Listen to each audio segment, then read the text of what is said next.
What's going on, guys? Today we're going to be doing a review of something that I purchased a couple of months ago, and it has been a complete game changer when it comes to aviation photography. That is the portable scanner, the Uniden UBC 125 XLT combat scanner. Now that's a mouthful to say, I know it is, and it's a complete pain in the ass to say it, but it honestly is such a good product, and I just wish it was named simpler because, you know, it's a really good product. Now, personally, the antenna that came with it is this one, and as you can see, I have a different one on there. Now, I will leave a link for those that want to buy this antenna that I've got on here. This is from Broadsword Antennas, which on Facebook, and it was about 7 or 8 quid, something like that. It took like 2 days for it to come, which is really good. And to be honest, the performance difference between this and this is definitely noticeable. Now, if you're right near the airbase, this is going to work fine. If you're right near the place you want to listen into, this is going to be fine. However, if you want to listen in to bases that aren't that close and other bases that are kind of like across the country in places, then this antenna is going to work better for you. Now, in all honesty, when I was at Coningsby, this antenna allowed me to pick up Waddington and even Mildenhall. So it would have probably picked up Lakenheath as well, but the fact is you can listen into all of those channels from that one place, and that's awesome. Now, as you can see on the actual device itself, here we have a scan button just here on the other side. Like on this side, we have the scan button there, we have a search function, we have a lockout, we have a power, and at the top we have hold. Now, what those buttons do, just to give you an idea, hold means that you are on a channel and you can turn the dial at the top to go through the different channels.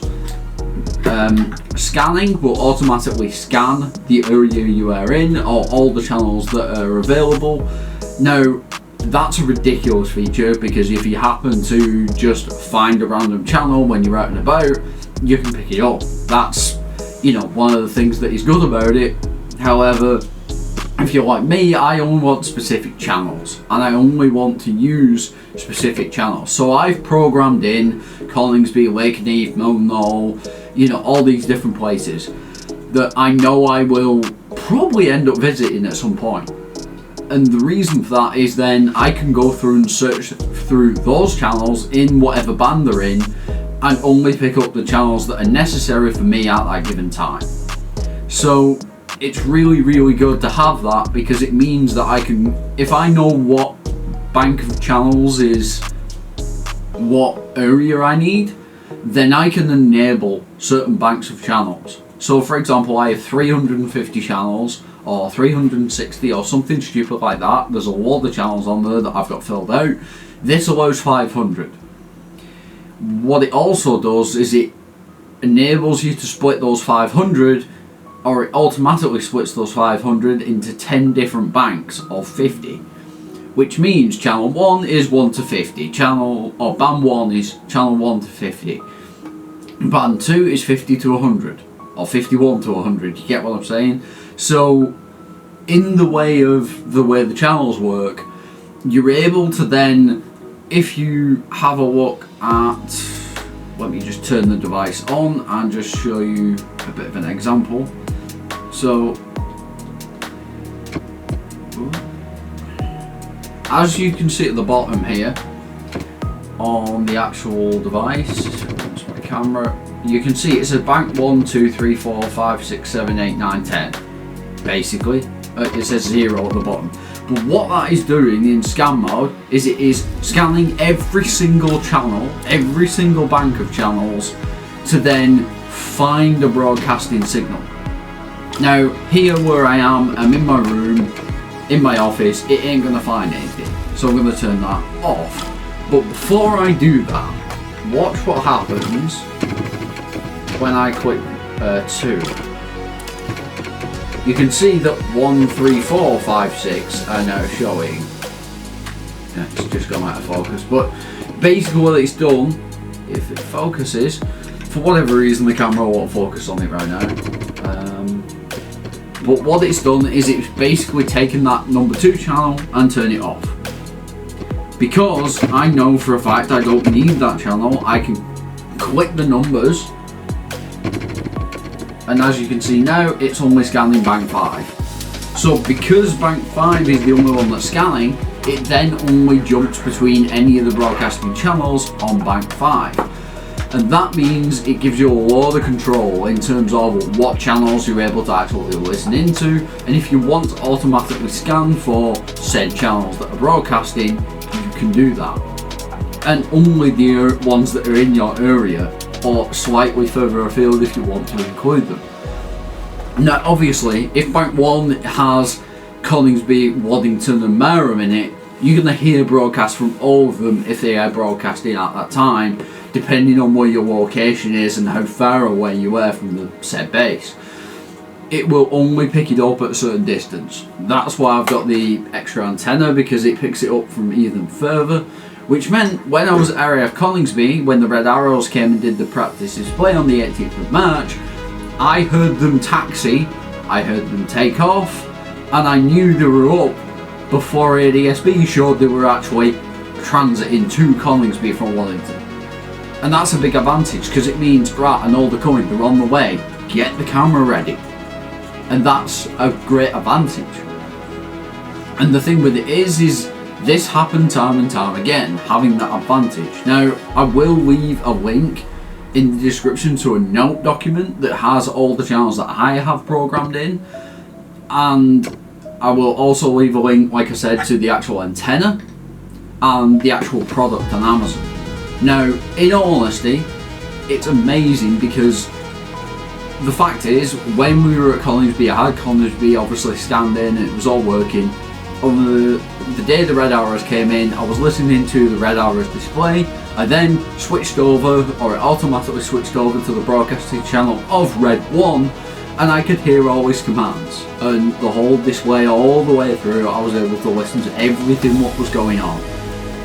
And that was amazing, because it was like rolling now, and you'd be able to tell whereabouts they were going to, and you'd be able to tell what the next sort of move was going to be, so you were able to prepare for it. And it gives you a big upper hand, especially at air shows, especially in general.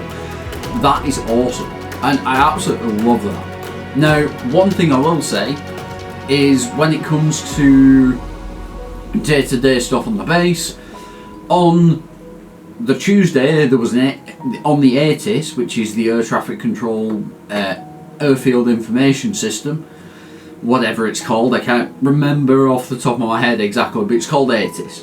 And what that does is it allows you to know what the cloud cover's like, it allows you to know if there's any display slots, at Coningsby at least. It allows you to know if there's any practice diversions or diversions planned from Marham or Waddington or wherever. So day 2 we had Waddington Arafat practice diversions unarmed, and then we had armed practice diversions from Marham. And what that enabled me to do was say, right, well, there's a chance we'll see an F-35B from Marham today. So we had about halfway through the day, about 2:30, 3:30, something like that, we had a call sign come over, which we weren't sure of. We had a look on ADSB, nothing was tracking. I then thought, well, the chances are this could be our F-35 from Marham. If it's coming in and doing the practice diversion, this is what it'll be. So I started looking up in the sky, getting eagle-eyed on where they were coming in from. Next thing I know, I see landing lights and the shape appear, and I'm like, that's not a typhoon. So it gets the camera, I zooms right into it, and I'm like, right, okay, what is it? F-35. Then I was enabled to let the people around me say F-35, F-35 is coming in right now. Guy next to me ran back to his car, got his camera, and was able to get pictures of the F-35 because we noticed it soon enough.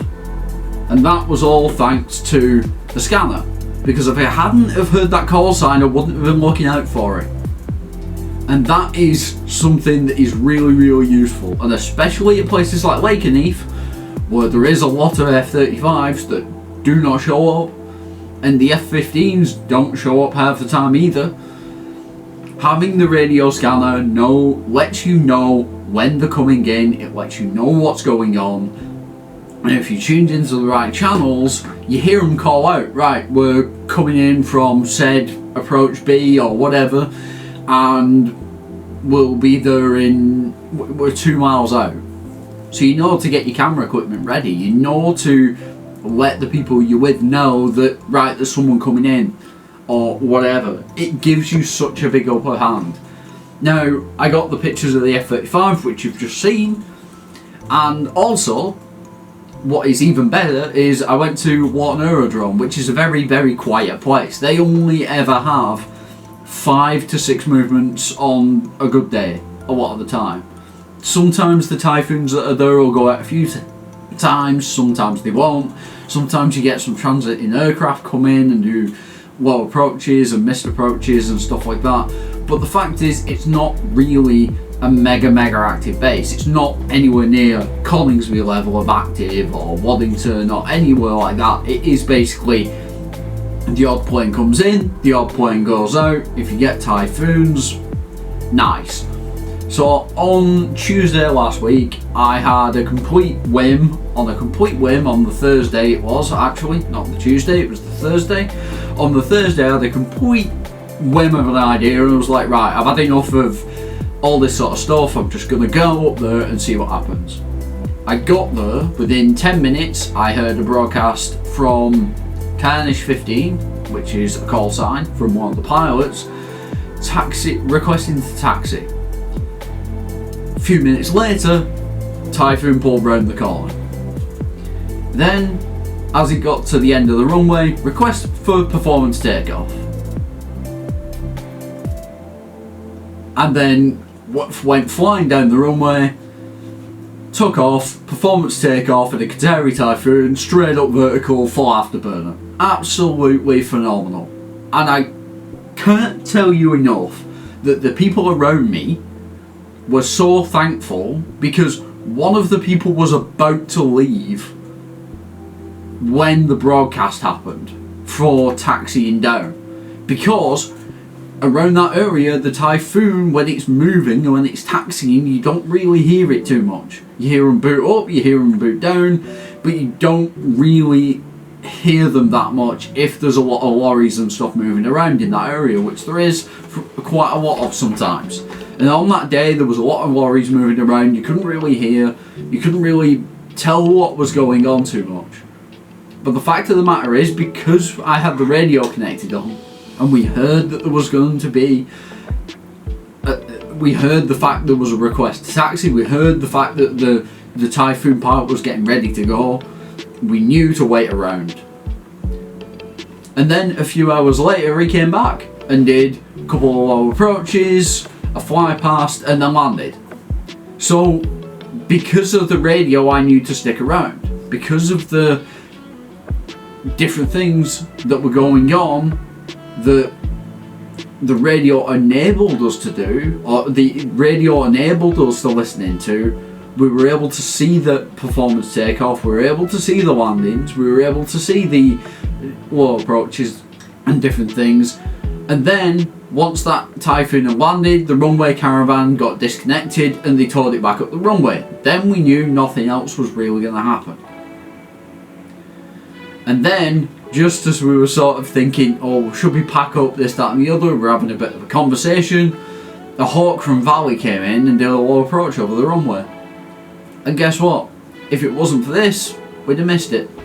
And that's just how it is sometimes. And it's amazing that something as simple as a device like this, yes, it was 160 quid, yes, the antenna was another £10 or whatever it was, but I can tell you this, that has been the best upgrade or the best money I have spent on aviation photography, in terms of just being able to be in the know a little bit more and to be able to have the advantage of knowing exactly what's going on. So the fact of the matter is, because I was able to listen into the radios on multiple occasions, I've been able to get ready, get my camera set up, and get all the settings correct so that when action does happen, I'm already a step ahead of the game. And it really makes a big difference. And as you can see by some of the pictures I got, absolutely amazing. I cannot fault this device at all, apart from the fact it is a little bit confusing to set up. And once you understand how to set it up, that's when things get good. And like I said, because you can select the different bands for the specific locations you're in and set to search, and it automatically connects to the broadcasting band, that makes life so much simpler. It makes it so much simpler, because at one point what I was doing was I was manually switching through the channels. I had no idea you could search through the bands for any broadcasting channels. So at first I was a little bit confused. I was excited about it, it was really good, but now it's even better, and it's definitely proved its worth in gold, for sure.